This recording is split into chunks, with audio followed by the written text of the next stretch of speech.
আসসালামু আলাইকুম। পিতুস কিচেনে আপনাদের সকলকে জানাই শুভেচ্ছা। আজকে আমি আবারও আপনাদের সামনে হাজির হয়েছি একটি নতুন রেসিপি নিয়ে। শীতের রেসিপি, পুলি পিঠা কিংবা দুধ পুলি রেসিপি।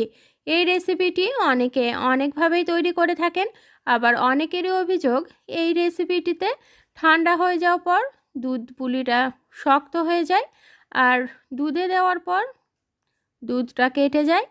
তো আমি যেভাবে এই রেসিপিটি শেয়ার করছি আপনারা বাড়িতে একবার ট্রাই করে দেখবেন, আশা করছি ভালো লাগবে।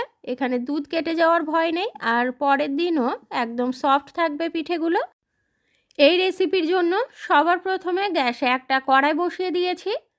এবার দিয়ে দেব 1 কাপ নারকেল কোড়া আর দিয়ে দেব হাফ কাপ নলেন গুড়। আপনারা যদি চান তাহলে এখানে পুরটা চিনি কিংবা আখের গুড় দিয়েও তৈরি করতে পারেন, আবার খোয়া ক্ষীরেরও এই পুরটা তৈরি করতে পারেন। এবার এখানে দিয়ে দেব 1/4 কাপ দুধ। এখানে দুধটা দিলে নারকেলগুলো খুব সহজেই সেদ্ধ হয়ে যায়। এইভাবে দুধটা দিয়ে গ্যাসের ফ্লেমটা মিডিয়াম রেখে পুরটা তৈরি করে নেব। এখানে পুরটার মধ্যে কোনো পানি থাকলে হবে না। 2টো ছোটো এলাচ মুখটা ফাটিয়ে দেব। আপনারা যদি চান তাহলে এলাচ গুঁড়ো করেও দিতে পারেন। এবার খুব ভালোভাবে নাড়াচাড়া করে পুরটা তৈরি করে নিতে হবে। 3 টেবিল চামচের মতো গুঁড়ো দুধ দিয়ে দেব। দুধটা আপনারা নাও দিতে পারেন, অপশনাল। এখানে আমি দুধটা দিয়েছি, তাতে স্বাদটা অনেক গুণ বেড়ে যায়। এবার দুধটা খুব ভালোভাবে মাখা হয়ে গেলে দিয়ে দেব 1 চা চামচ ঘি। ঘিটা দিলে খুব সুন্দর একটা ফ্লেভার আসে। তো এইভাবে নাড়াচাড়া করে পুরটা তৈরি করে নিতে হবে। যখন দেখবেন এভাবে আঠালো হয়ে আসছে তখন গ্যাসের ফ্লেমটা অফ করে ঠান্ডা করতে দেব পুরটা। এইভাবে আমি পুরটা রেডি করে নিয়েছি।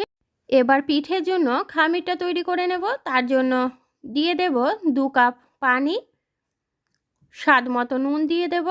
এবার একটু নাড়াচাড়া করে নেব। এবার এখানে দিয়ে দেব 2 টেবিল চামচ নারকেল দুধ। এখানে আমি যে নারকেলটা কোড়াছিলাম ওই নারকেল কোড়া থেকে কিছুটা বেটে নিয়ে নারকেলের দুধটা বের করে নিয়েছিলাম। আপনারা যদি চান তাহলে নারকেল বেটেও দিতে পারেন।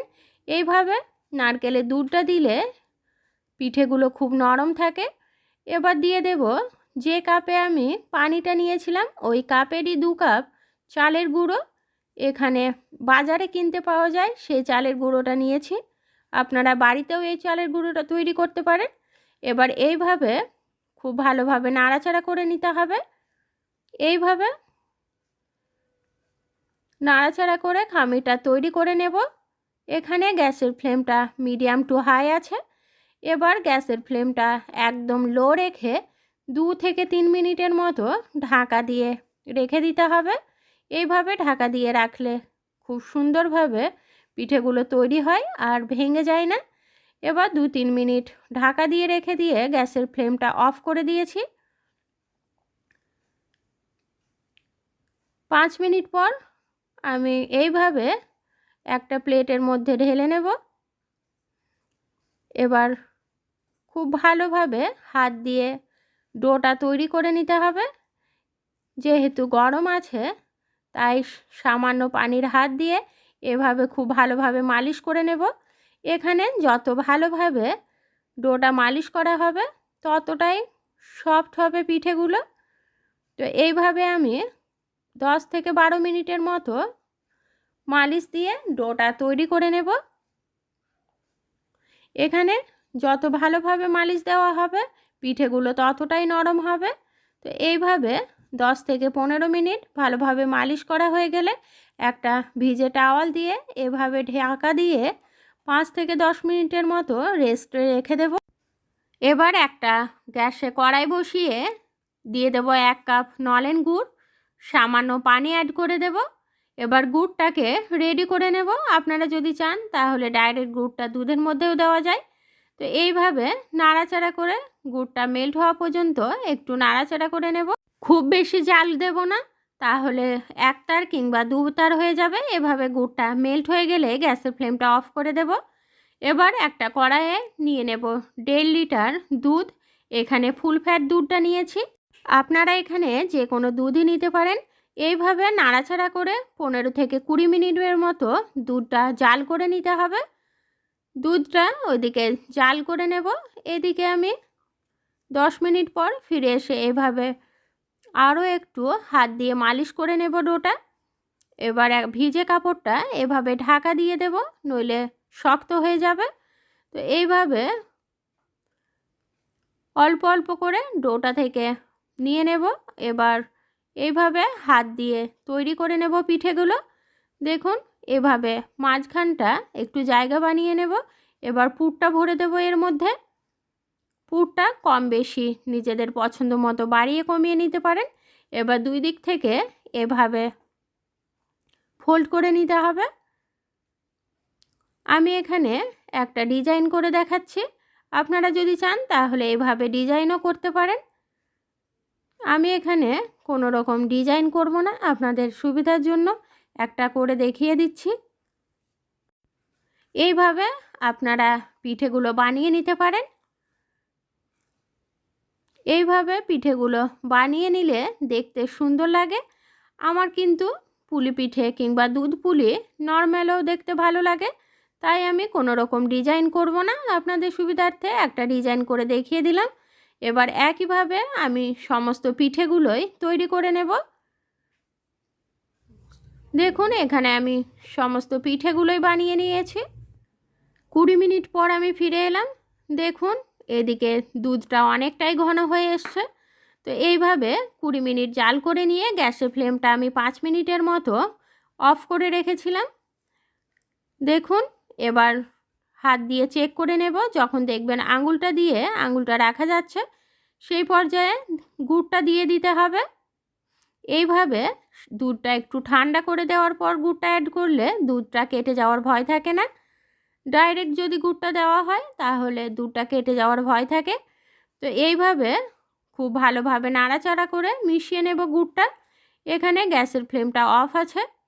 এইভাবে ভালোভাবে মেশানো হয়ে গেলে দিয়ে দেবো 2টো ছোটো এলাচ।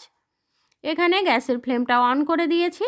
এবার দুধটা একবার খুব ভালোভাবে ফুটিয়ে নেব। এইভাবে দুধটা ভালোভাবে ফুটে গেলে এখানে পিঠেগুলো দিয়ে দেব। এইভাবে একটা একটা করে পিঠেগুলো দিয়ে দিয়েছি। গরম দুধে গুড় দেবেন না, তাহলে দুধটা কেটে যেতে পারে। এবার ঢাকা দিয়ে 10 থেকে 15 মিনিটের মতো সেদ্ধ করে নেব। এইভাবে 15 মিনিট পর ঢাকনাটা খুলে দেব। দেখুন পিঠেগুলো উপরে ভেসে উঠেছে। এইভাবে পিঠেগুলো উপরে ভেসে উঠেছে, তার মানে পিঠেগুলো খুব সুন্দরভাবে সেদ্ধ হয়ে গেছে। তো এইভাবে আপনারা বাড়িতে একবার পিঠে বানিয়ে দেখবেন, দুধ কেটে যাওয়ার ভয় থাকে না, আর পরের দিনও খুব সুন্দরভাবে নরম থাকে পিঠেগুলো। দেখুন খুব সুন্দরভাবে পিঠেগুলো ভেসে উঠেছে। এইভাবে আমি আরও 5 মিনিটের মতো জাল করে নেব। এখানে টোটাল 20 মিনিট আমি পিঠেগুলো সেদ্ধ করে নিয়েছি।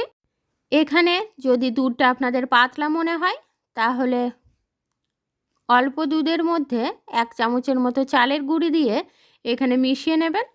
এখানে দেখুন আমার দুধটা অনেকটাই ঘন আছে, আর বেশি দুধটা মারব না, কারণ ঠান্ডা হয়ে যাওয়ার পর দুধটা আর একটু কমে যাবে। তো এইভাবে আপনারা বাড়িতে খুব সহজেই পিঠেটি তৈরি করে নিতে পারবেন, আর এটি খেতেও হয় দুর্দান্ত। আপনারা একবার বাড়িতে ট্রাই করে দেখবেন। এই পিঠেটি অনেকে অনেকভাবেই তৈরি করে থাকেন, এভাবে একবার বাড়িতে ট্রাই করে দেখবেন, আশা করছি ভালো লাগবে। তো এই পিঠেটি আপনারা গরম কিংবা ঠান্ডাও পরিবেশন করতে পারেন, দুইভাবে এই পিঠেটি খেতে ভালো লাগে। তো দেখুন কতটা সফট হয়েছে। এইভাবে আপনারা বাড়িতে ট্রাই করে দেখবেন।